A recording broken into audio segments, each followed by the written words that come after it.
এই ক্লাসে আমরা আলোচনা করব খলজি বংশ নিয়ে। এই খলজি বংশ এর আগে আমরা দেখেছিলাম দাস বংশ সম্পর্কে। দাস বংশে তোমরা পড়েছিলে যে দাস বংশের যে শেষ রাজা কায়ুরমাস, সেই কায়ুরমাসকে জালালউদ্দিন খলজি হত্যা করে এবং খলজি বংশের প্রতিষ্ঠা করে। এবং তারপর সেই খলজি বংশে অনেক কিছু হয়, যে ঘটনাগুলো আমরা আজকে দেখব, এবং প্রত্যেকটা ঘটনাকেই আমরা প্রশ্ন উত্তরের মাধ্যমে কিন্তু জানবো। তো চলো আজকে আমরা খলজি বংশ সম্পর্কে একটু দেখে নিই। দেখো, খলজি বংশের প্রতিষ্ঠাতা এবং জালালউদ্দিন খলজি সম্পর্কে আমরা কিছু জেনে নেব। দেখো, ফার্স্ট প্রশ্ন হচ্ছে খলজি বংশের প্রতিষ্ঠাতা কে ছিলেন? তো খলজি বংশের প্রতিষ্ঠাতা কে বলো? খলজি বংশের প্রতিষ্ঠাতা হলো জালালউদ্দিন খলজি। পরবর্তী প্রশ্ন, খলজি বিপ্লব কত খ্রিস্টাব্দে সংঘটিত হয়? তোমরা নিজেরা মনে মনে যদি কেউ জেনে থাকো তাহলে সেগুলোকে মনে মনে উত্তর দেওয়ার চেষ্টা করবে এবং শেষকালে তোমরা ক্যালকুলেট করবে যে আমি কতগুলো প্রশ্নের উত্তর সঠিক দিতে পারলাম। ঠিক আছে? খলজি বিপ্লব কত খ্রিস্টাব্দে হয়েছিল? তো খলজি বিপ্লব হয়েছিল 1290 খ্রিস্টাব্দে। তারপর জালালউদ্দিন খলজি দিল্লির সিংহাসনে বসার আগে কোন পদে নিযুক্ত ছিলেন? জালালউদ্দিন খলজি যখন দিল্লির সিংহাসনে বসেছিলেন তার আগে তিনি কোন পদে নিযুক্ত ছিলেন? আরিজ ই মুমালিক। আরিজ ই মুমালিক। পরবর্তী প্রশ্ন, জালালউদ্দিন খলজির রাজধানী কোথায় ছিল? জালালউদ্দিন খলজির রাজধানী ছিল কিলোঘাড়ি। কি বলবে? কিলোঘাড়ি। ঠিক আছে? তারপর দিল্লির কোন সুলতান সর্বপ্রথম হিন্দু সম্প্রদায় সম্পর্কে উদারনীতি গ্রহণ করেছিলেন? মানে হিন্দুদের জন্য উদারনীতি গ্রহণ করেছিলেন প্রথম কোন দিল্লির সুলতান বলো? তো এটা হচ্ছে জালালউদ্দিন খলজি। ঠিক আছে? জালালউদ্দিন খলজি। পরবর্তী প্রশ্ন, জালালউদ্দিন খলজি রাজত্বকালে কোন মঙ্গল নেতা ইসলাম ধর্ম গ্রহণ করে ভারতে থেকে যান? তো ইনি হলেন, বলো দেখি তোমাদের উত্তর কী হবে? উলুগ খাঁ। ঠিক আছে? উলুগ খাঁ। এক সেকেন্ড।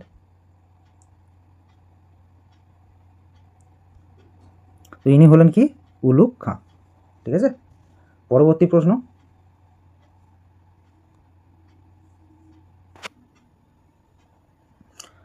উলুগ খাঁ এবং তার অনুগামী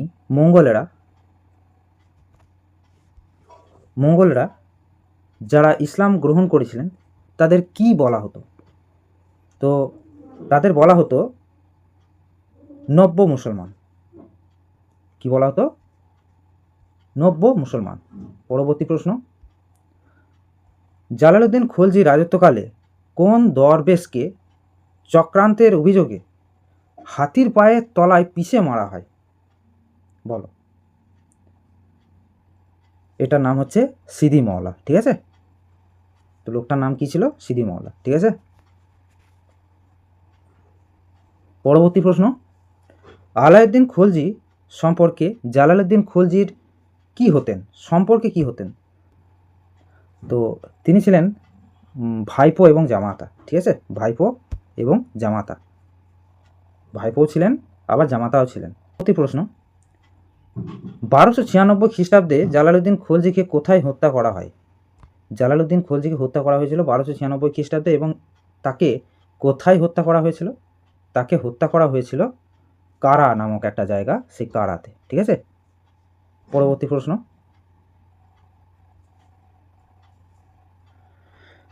আলাউদ্দিন খলজির প্রকৃত নাম কি ছিল? আলাউদ্দিন খলজির প্রকৃত নাম ছিল আলী গুরসফ। আলী গুরসফ কাকে বলা হতো? আলাউদ্দিন খলজিকে বলা হতো। পরবর্তী প্রশ্ন, আলাউদ্দিন খলজি কত খ্রিস্টাব্দে দিল্লির সিংহাসনে বসেন? আলাউদ্দিন খলজি 1296 খ্রিস্টাব্দে দিল্লির সিংহাসনে বসেন। তারপর কে নিজেকে দ্বিতীয় আলেকজান্ডার বা সিকান্দার ই সানি বলে উপাধিতে ভূষিত করেছিলেন? তো তিনি অন্য কেউ নয়, আলাউদ্দিন খলজি নিজেকে দ্বিতীয় আলেকজান্ডার বা সিকান্দার ই সানি বলে ঘোষণা করেছিলেন। পরবর্তী প্রশ্ন, আলাউদ্দিন খলজির প্রথম সামরিক অভিযান কোন রাজ্যের বিরুদ্ধে হয়েছিল? বলো। তো তিনি প্রথম গুজরাটের বিরুদ্ধে সামরিক অভিযান করেছিলেন। পরবর্তী প্রশ্ন, দেখো, বলো যে গুজরাট অভিযানের সময় সেখানকার হিন্দু রাজা কে ছিলেন? তো সেখানকার হিন্দু রাজা ছিলেন কর্ণদেব। পরবর্তী প্রশ্ন, বিখ্যাত সেনাপতি মালিক কাফুর কোন অভিযানের সময় কেনা হয়েছিল? মানে মালিক কাফুর অ্যাকচুয়ালি তিনি একটা মানে আলাউদ্দিন খলজি কোনো একটা জায়গায় তিনি অভিযানে গিয়েছিলেন, সেখান থেকে তিনি মালিক কাফুরকে কিনেছিলেন। তো গুজরাট অভিযানের সময় তাকে কিনেছিলেন, ঠিক আছে। 10,000 টাকা দিয়ে 10,000 দিনার দিয়ে কিনেছিল, সেই জন্য 1000 দিনারই তাকে বলা হতো। কত দিয়ে কিনেছিল তাকে? 1000 দিনার দিয়ে, ঠিক আছে। 1000টা দিনার মানে সোনার কয়েন। তারপর আলাউদ্দিন খলজি কত খ্রিস্টাব্দে রণথম্বর আক্রমণ করেন? দেখো রণথম্বর কোথায় আছে? রাজস্থানে, ঠিক আছে। তো তিনি 1301 খ্রিস্টাব্দে রণথম্বর আক্রমণ করেন। রণথম্বরের শাসক কে ছিলেন যাকে আলাউদ্দিন খলজি পরাজিত করেন? রণথম্বরের শাসক ছিলেন, বলো, হামির দেব। রণথম্বরের শাসক ছিলেন হামির দেব, ঠিক আছে। তারপর পরবর্তী প্রশ্ন, আলাউদ্দিন খলজি চিত্তোর কবে অধিকার করেন? আলাউদ্দিন খলজি কবে চিত্তোর অধিকার করেন? তো তিনি চিত্তোর অধিকার করেন 1303 খ্রিস্টাব্দে। চিত্তোর আক্রমণের সময় মেওয়ারের রাজা কে ছিলেন? চিত্তোর আক্রমণের সময় মেওয়ারের রাজা ছিলেন রতন সিং। রানী পদ্মাবতীর কাহিনী ঐতিহাসিক বর্ণনা কোন গ্রন্থ থেকে পাওয়া যায়? পদ্মাবতীর তোমাদের কিছুক্ষণ আগেই বললাম, পদ্মাবত, ঠিক আছে। পদ্মাবত কাব্যের রচয়িতাকে? পদ্মাবত কাব্যের রচয়িতা হলেন, বলো, মালিক মোহাম্মদ জয়সী, ঠিক আছে। তারপর পরবর্তী প্রশ্ন দেখো, আলাউদ্দিন খলজি চিত্তোর জয়ের পর তার নাম পরিবর্তন করে কি রেখেছিল? মানে চিত্তোরের পরিবর্তিত নামটা কি ছিল বলো? বলো, খিজিরাবাদ, ঠিক আছে। কি ছিল? খিজিরাবাদ। পরবর্তী প্রশ্ন, আলাউদ্দিন খলজির সেনাপতি আইন উল মুলুক মুলতানি কোন রাজ্য জয় করেছিলেন? তো তিনি কোন রাজ্য জয় করেছিলেন? মালব জয় করেছিলেন, তিনি মালব জয় করেছিলেন। পরবর্তী প্রশ্ন, আলাউদ্দিন খলজির রাজত্বকালে ভারতে সর্বাধিকবার কাদের আক্রমণ হয়েছিল? মানে কারা আক্রমণ হয়েছিল? আলাউদ্দিন খলজির রাজত্বকালে সবথেকে বেশিবার কারা আক্রমণ করেছিল বলো? বুঝছি সেটা। তো সবথেকে বেশিবার মঙ্গলরা আক্রমণ করেছিল। দেখো মুঘল বলবে না, ঠিক আছে। আলাউদ্দিন খলজির কোন বিখ্যাত সেনাপতি মঙ্গলদের বিরুদ্ধে যুদ্ধ করতে গিয়ে মারা যান? আলাউদ্দিন খলজির হয়ে যুদ্ধ করতে গিয়ে, মঙ্গলদের বিরুদ্ধে যুদ্ধ করতে গিয়ে মারা গিয়েছিল কে বলো? জাফর খান। তারপর আলাউদ্দিন খলজির সময় মঙ্গল আক্রমণ থেকে দিল্লিকে রক্ষা করার জন্য কোন নতুন শহরটি নির্মিত হয়েছিল? কোন নতুন শহরটি নির্মিত হয়েছিল? সিরি, ঠিক আছে। তারপর নুসরাত খাঁ ও উলুগ খাঁ আলাউদ্দিন খলজির কোন অভিযানের নেতৃত্ব দিয়েছিলেন? নুসরাত খাঁ এবং উলুগ খাঁ আলাউদ্দিন খলজির, বলো, গুজরাট ও রণথম্বর অভিযানের নেতৃত্ব দিয়েছিলেন। পরবর্তী প্রশ্ন, আলাউদ্দিন খলজির উত্তর ভারত বিজয়ের মূল উদ্দেশ্য কী ছিল? উত্তর দাও। দেখো, মূল উদ্দেশ্য ছিল সাম্রাজ্য বিস্তার এবং প্রত্যক্ষ শাসন। কোন রাজপুত রাজ্য আলাউদ্দিন খলজির বশ্যতা স্বীকার করেনি? বলো, কোন রাজপুত রাজ্য? মেওয়ার। দিল্লির প্রথম কোন সুলতান বিন্ধ্য পর্বত অতিক্রম করে দক্ষিণ ভারত আক্রমণ করেছিলেন? তো এটা অবশ্যই কে? আলাউদ্দিন খলজি। পরবর্তী প্রশ্ন, সিংহাসনে বসার আগে আলাউদ্দিন খলজি দক্ষিণ ভারতের কোন রাজ্য লুণ্ঠন করেছিলেন? বলো, কোন রাজ্য লুণ্ঠন করেছিলেন? তিনি দেবগিরি লুণ্ঠন করেছিলেন, ঠিক আছে। তারপর আলাউদ্দিন খলজির দক্ষিণ ভারত অভিযানের প্রধান সেনাপতি কে ছিলেন? প্রধান সেনাপতি কে ছিলেন? মালিক কাফুর। খুব ইম্পর্টেন্ট প্রশ্ন। তারপর মালিক কাফুরকে কত দামে কেনা হয়েছিল? আমরা আর আগেও আলোচনা করেছি 1000 দিনার মানে 1000টা সোনার কয়েন দিয়ে কেনা হয়েছিল, ঠিক আছে, সেই জন্য তাকে 1000 দিনারই বলা হতো। মালিক কাফুর 1307 খ্রিস্টাব্দে পুনরায় দেবগিরি আক্রমণ করলে সেখানে রাজা কে ছিলেন? সেখানে রাজা ছিলেন রামচন্দ্র দেব। সেখানে রাজা ছিলেন কে? রামচন্দ্র দেব, দেবগিরিতে, ঠিক আছে। পরবর্তী প্রশ্ন হলো আলাউদ্দিন খলজি রামচন্দ্র দেবকে কি উপাধি দিয়েছিলেন? তো তিনি রায় রায়ান উপাধি দিয়েছিলেন, ঠিক আছে, তিনি উপাধি দিয়েছিলেন রায় রায়ান। তারপর ওয়ারাঙ্গাল তেলেঙ্গানা অভিযানের সময় সেখানকার কাকাতীয় বংশের শাসক কে ছিলেন? কাকাতীয় একটা বংশের নাম ওয়ারাঙ্গালে ছিল, তো সেখানকার মানে তোমার বংশের শাসক কে ছিলেন বল? প্রতাপ রুদ্রদেব, প্রতাপ রুদ্রদেব, ঠিক আছে। তারপর বিশ্বখ্যাত কোহিনূর হীরা মালিক কাফুর কার কাছ থেকে লাভ করে আলাউদ্দিনকে উপহার দেন? তো বলো কার কাছ থেকে করেছিলেন? প্রতাপ রুদ্রদেবের কাছ থেকে। পরপর দুটোরই উত্তর এক। তারপর হৈসলদের রাজধানী কোথায় ছিল যা মালিক কাফুর আক্রমণ করেছিলেন? দার সমুদ্র। কোথায় ছিল? দার সমুদ্রে। তারপর পরবর্তী প্রশ্ন, দার সমুদ্রের শাসক কে ছিলেন যিনি মালিক কাফুরের কাছে আত্মসমর্পণ করেছিলেন? তো বলবে তৃতীয় বীর বল্লাল। তৃতীয় বীর বল্লাল। মালিক কাফুরের সর্বশেষ এবং সবচেয়ে দক্ষিণের সফল অভিযান কোনটি ছিল? মাদুরাই, পাণ্ডুরাজ্য। মাদুরাই বা যেটাকে পাণ্ডুরাজ্য বলা হয়, ঠিক আছে। পাণ্ডুরাজ্য কাদের মধ্যে গৃহযুদ্ধের সুযোগ নিয়ে মালিক কাফুর সেখানে আক্রমণ করেন? তো সুন্দর পাণ্ড ও বীর পাণ্ড এদের যে ঝামেলা, সেই ঝামেলার সুযোগ নিয়ে তিনি সেই সময় আক্রমণ করেছিল তাদের উপরে, ঠিক আছে। তো এখানে উত্তরটা কী হবে? সুন্দর পাণ্ড এবং বীর পাণ্ড। পরবর্তী প্রশ্ন, আলাউদ্দিন খলজির দক্ষিণ ভারত নীতির মূল উদ্দেশ্য কী ছিল?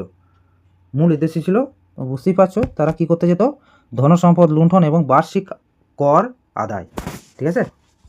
পরবর্তী প্রশ্ন,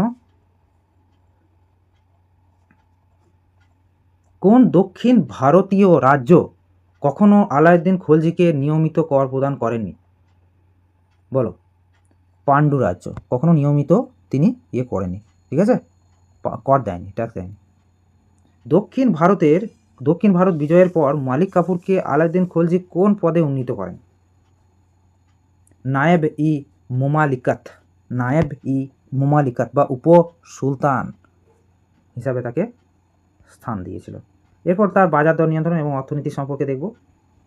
অর্থনীতির যে সংস্কার করেছিলেন তিনি আলাউদ্দিন খলজি, সেটা সম্পর্কে জানবো এবার। 46 নম্বর প্রশ্ন দেখো, দিল্লির কোন সুলতান সর্বপ্রথম কঠোর বাজার দর নিয়ন্ত্রণ নীতি মার্কেট কন্ট্রোল পলিসি চালু করেছিলেন? 46-এরটা উত্তর কী হবে বলো? তো কে করেছিলেন? আবার কে করে বলো? আলাউদ্দিন খলজি করেছিলেন, তিনি করেছিলেন বাজার দর নিয়ন্ত্রণ। পরবর্তী প্রশ্ন, আলাউদ্দিন খলজির বাজার দর নিয়ন্ত্রণ নীতির মূল উদ্দেশ্য কী ছিল?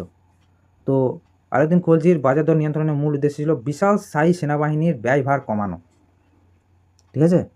তার কাছে সব থেকে বেশি স্ট্যান্ডিং আর্মি ছিল, মনে রেখো, আলাউদ্দিন খলজির কাছে।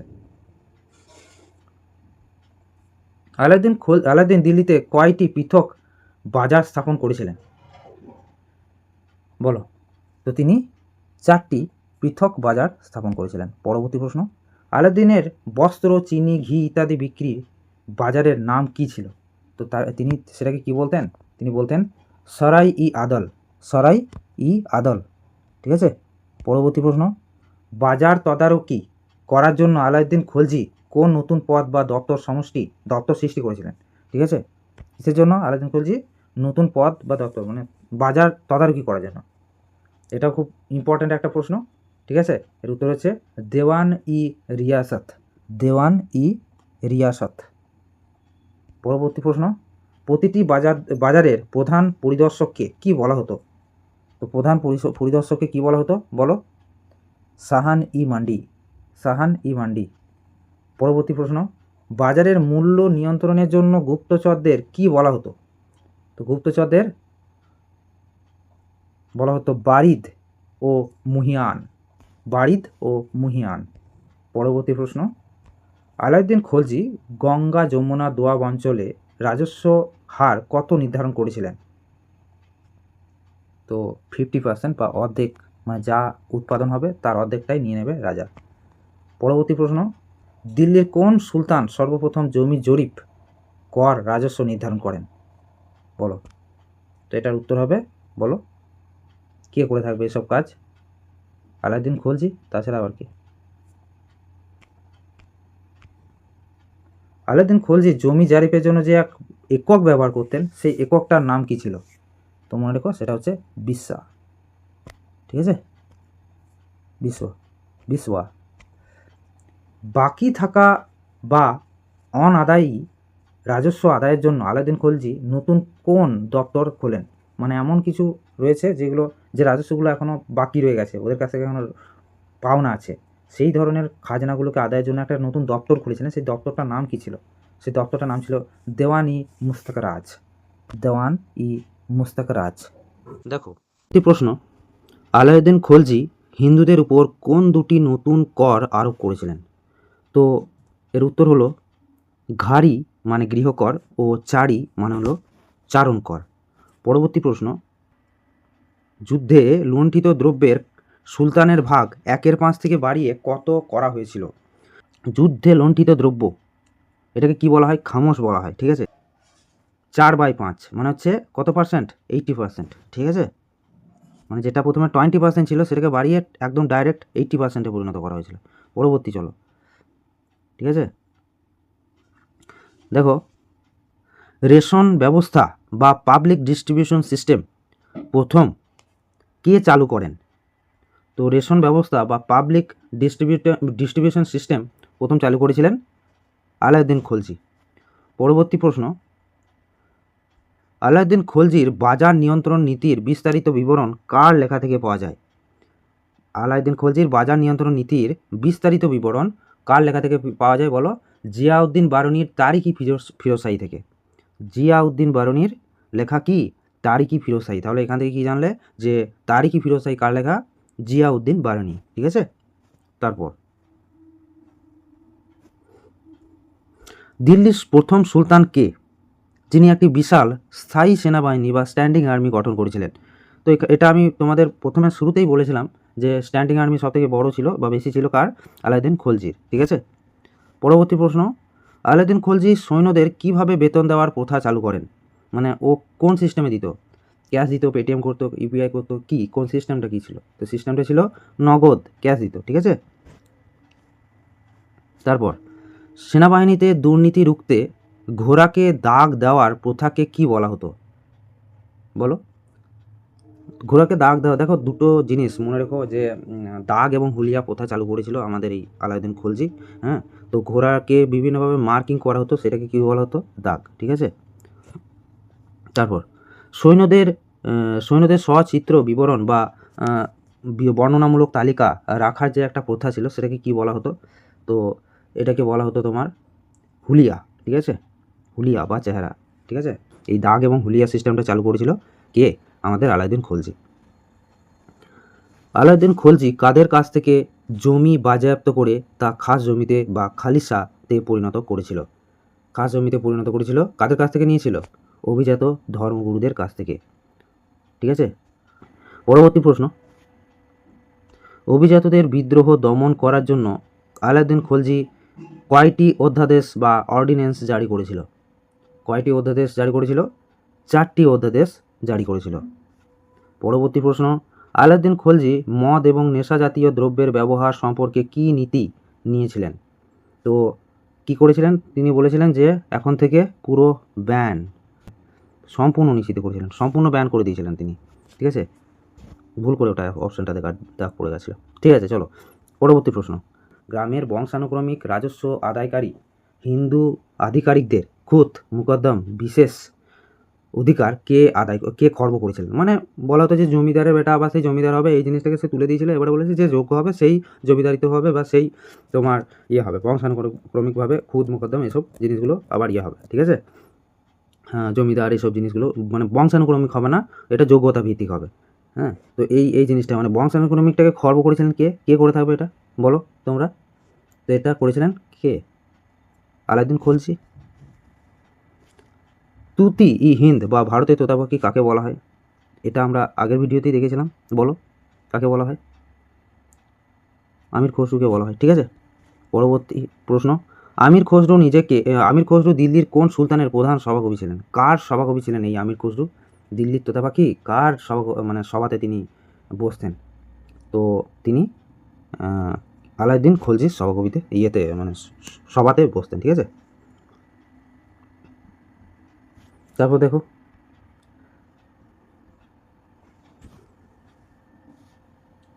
কুতুব মিনারের প্রবেশদ্বার হিসাবে পরিচিত আলাই দরওয়াজা কে নির্মাণ করেছিলেন? আলাই দরওয়াজা কে নির্মাণ করেছিলেন বলো? আলাউদ্দিন খলজি। পরবর্তী প্রশ্ন, আলাই দরওয়াজা তৈরিতে প্রধানত কোন পাথর ব্যবহার করা হয়েছিল? আলাই দরওয়াজা তৈরিতে মনে রেখো লাল বেলে পাথর, রেড স্যান্ডস্টোন ব্যবহার করা হয়েছিল। আলাউদ্দিন খলজি দিল্লিতে যে বিখ্যাত জলাধার নির্মাণ করেন তার নাম কি? বিখ্যাত যে জলাধার নির্মাণ করেছিলেন তার নাম হচ্ছে হাজ খাস, ঠিক আছে। আলাউদ্দিন খলজি হাজ খাস নির্মাণ করেছিলেন, এটা একটা জলাধার। দিল্লিতে হাজার সিতুন বা হাজার স্তম্ভ বিশিষ্ট প্রাসাদ, মানে এমন একটা প্রাসাদ যে প্রাসাদের 1000টা স্তম্ভ রয়েছে, তো এটাকে বলা হতো হাজার সিতুন। কে নির্মাণ করেছিলেন বলো? এটা নির্মাণ করেছিলেন আলাউদ্দিন খলজি। তারপর আমির খসরু কোন বাদ্যযন্ত্রটি আবিষ্কার করেছিলেন বলে মনে করা হয়? তো আমির খসরু কী আবিষ্কার করেছিলেন বলো? আমির খসরু আবিষ্কার করেছিলেন সেতার, এবং তবলাটাও করেছিল, মেনলিভাবে সেতারটাই মনে রাখো। হ্যাঁ, খলজির বংশের উত্তরাধিকারী ও পতন। 1316 খ্রিস্টাব্দে আলাউদ্দিন খলজির মৃত্যুর পর কে সমস্ত ক্ষমতা কুক্ষিগত করেন? সমস্ত ক্ষমতা কুক্ষিগত করেছিল মালিক কাফুর, ঠিক আছে।